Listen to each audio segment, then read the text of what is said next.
ഒരു പ്രേതാത്മാവിന് വഴി പറഞ്ഞു കൊടുത്ത ഒരു ചെറുപ്പക്കാരന്റെ ഇൻസിഡന്റ് ആണ് ഇന്ന് ഞാൻ നിങ്ങളുമായിട്ട് ഷെയർ ചെയ്യാൻ പോകുന്നത്. ഒരു ദിവസം രാത്രി സാം എന്ന ഈ ഒരു വ്യക്തി താൻ വർക്ക് ചെയ്യുന്ന സ്റ്റുഡിയോയിലേക്ക് വരുന്ന സമയത്താണ് ഈ ഒരു സംഭവം ഉണ്ടായത്. ഇദ്ദേഹം റോഡ് സൈഡിലൂടെ താൻ വർക്ക് ചെയ്യുന്ന സ്റ്റുഡിയോയിലേക്ക് നടന്നു പോകുന്ന സമയത്ത് ഓപ്പോസിറ്റ് നിന്നൊരു വ്യക്തി ഇന്ന സ്ഥലത്തേക്ക് പോകുന്ന വഴി ഒന്ന് പറഞ്ഞു തരുമെന്ന് ഇയാളോട് ചോദിക്കുകയാണ്. ഇയാളാണെങ്കിൽ കറക്റ്റ് വഴിയും പറഞ്ഞു കൊടുക്കുന്നുണ്ട്. അപ്പോ അകത്ത് സ്റ്റുഡിയോയിൽ വർക്ക് ചെയ്യുന്ന വേറെ ആൾക്കാര് ഇവൻ ആരോടാണ് ഈ സംസാരിക്കുന്നതെന്ന് CCTV വഴി നോക്കുന്ന സമയത്താണ് സത്യത്തിൽ അവിടെ ആരുമില്ല.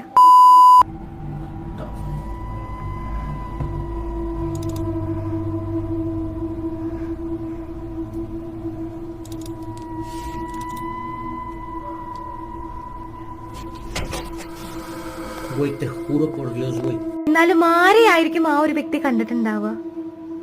നിങ്ങൾക്ക് എന്താ തോന്നണേന്ന് കമന്റ് ബോക്സിൽ പറയാൻ മറക്കണ്ട. ഓൾസോ സബ്സ്ക്രൈബ് ചെയ്യാൻ മറക്കല്ലേ. ടാറ്റാ.